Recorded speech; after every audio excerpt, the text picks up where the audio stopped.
Welcome back to the channel, everybody, and I have a story for you today so obnoxious, so ridiculous that you're going to say, Nate, there's no way this is real. This has got to be some Onion article, some Babylon Bee satirical news story, and that is that beloved children's show host Miss Rachel has been nominated for AS of the Year.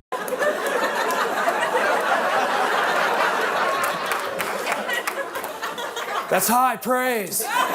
And yes, we're going to have to use a lot of code words in this video. You guys already know why. All right. And you may be thinking, maybe there's a good reason for this. Maybe she did something terrible, right? To be nominated for this type of category. But no, it's as absolutely ridiculous as you can possibly imagine. So that's what we're going to talk about in this video today. Don't forget to like, comment, subscribe. Also, friendly reminder, you can vote for us for this year's most influential man of the year at the Gundies Awards right here, pinned comment and in the description. All right. Thanks a lot, guys. Let's jump into it. Let's talk about this absolutely ridiculous news story that we're looking at. And guys, 2025 is just a literal clown show at this point. The fact that Mrs. Rachel has been nominated as one of the biggest J haters in the world. These people are the absolute worst. Let's just say that. Okay. Let's take a look at what did she do? How did she find herself? Again, this beloved children's show host, one of the objectively nicest women on the planet, seemingly. How did she find herself in this list? Yes, this list was put out by one of the 10,000, juice box organizations out there with this year's nominations for biggest AS of the year. And we'll talk more about this list here in a little bit, but let's see what Miss Rachel did to get herself in such hot water for being such xenophobe. So yes, Miss Rachel, one of the biggest ASs in the entire world, had the absolute gall, the audacity to have a little Palestinian girl who's had her legs blown off on her children's show. Let's go back to sleep, Rahaf. We're so tired. See the bunny sleeping till it's nearly noon. Shall we wake them with a merry tune? They're so still. Are they ill? Wake up soon. Let's pretend to sleep. Now, I want you to imagine for a second the type of person, the type of human being that watches that and becomes furious at Miss Rachel. So much so that they're putting out messages like this on the internet today. So you have people like Eve Barlow here, who Miss Rachel's response to this, simply wanting kids to live, isn't AS. No, it's not. Oh, but this is their response. This is blood libel. It's that simple. If you don't understand why, you don't know the first thing about J hatred. These people are absolutely being psychotic. And let's remember who all these people actually are. Ben Shapiro, The Daily Wire, Matt Walsh, Dave Rubin, Officer Tatum, Ted Cruz, Randy Fine, Mark Levine, Laura Jigsaw Loomer. All of these just objectively disgusting, morally bankrupt people who are attacking, again, Miss Rachel for that. So much so that they're trying to get the Department of Justice to investigate Miss Rachel over her posts about Gazan children. So you're complaining about hatred, but why do you think people hate you? Because you're doing shit like this.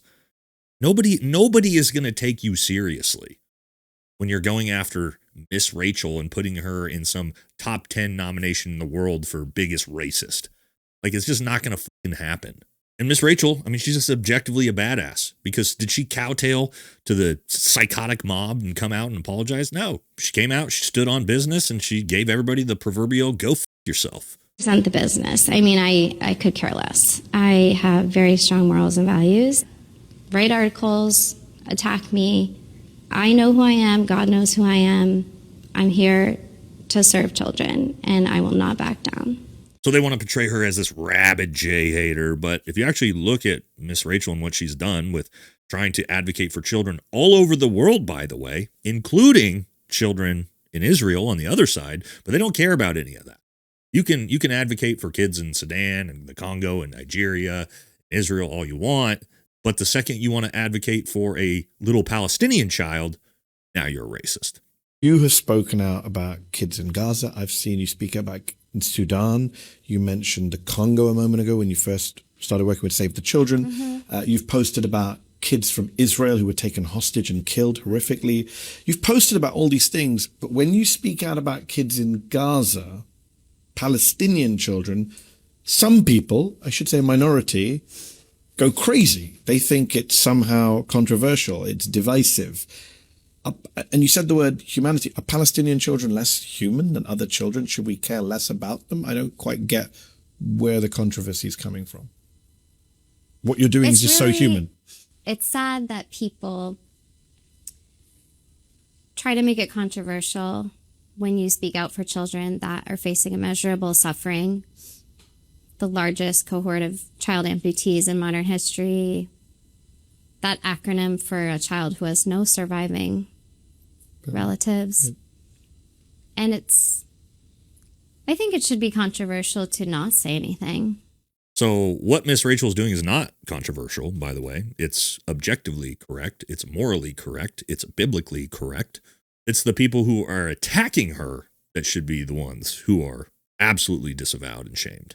And Miss Rachel isn't backing down. She just posted this. She did a montage of all the pictures that she has posted.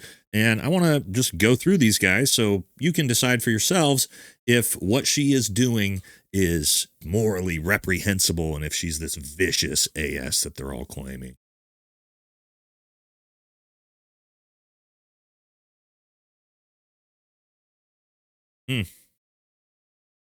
Yeah, see, this is what they're upset about, is some of these pictures.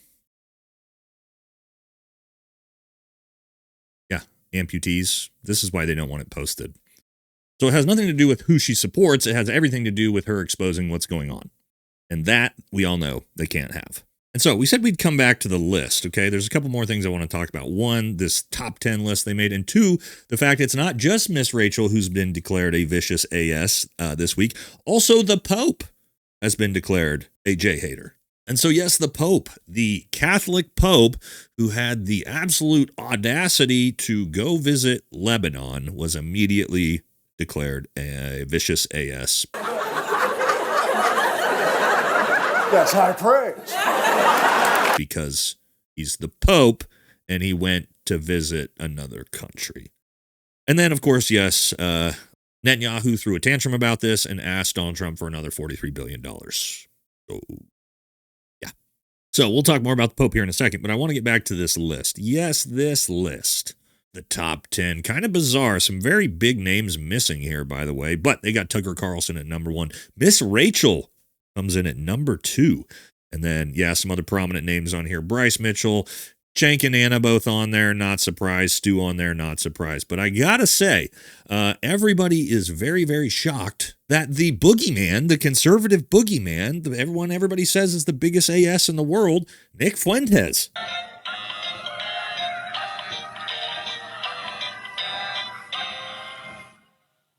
That's kind of fun, right? Didn't even make the list. Who's another one? Candace Owens didn't make the list. Very, very bizarre stuff. Kind of shocking.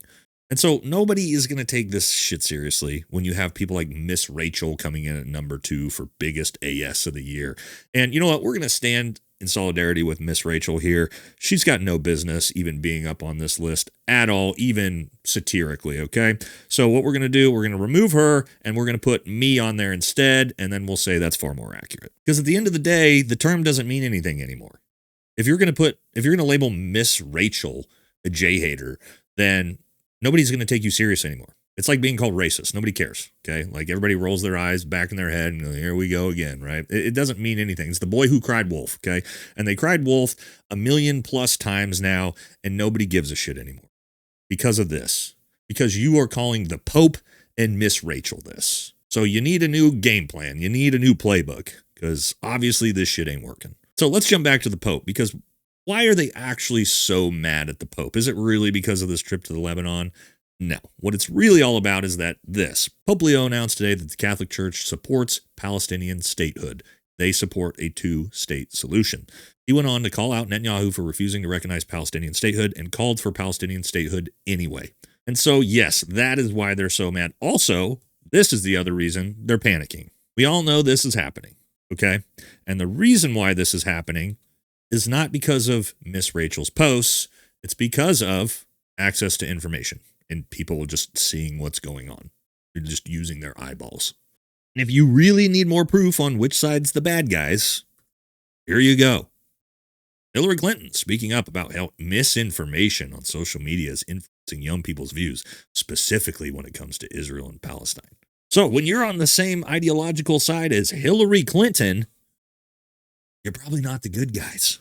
And so to wrap this whole thing up, right, we're not going to sit idly by and let good-hearted, kind people like Miss Rachel be bullied by these absolute psychopaths, okay? If Miss Rachel wants to speak up for children all over the world, then we should all absolutely support her, defend her, and disavow all of these disgusting people that are trying to attack her, attack the Pope, or doing absolutely nothing wrong. And not only doing nothing wrong, doing the morally correct thing.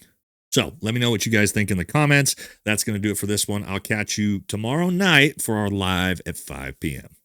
Take care, everybody.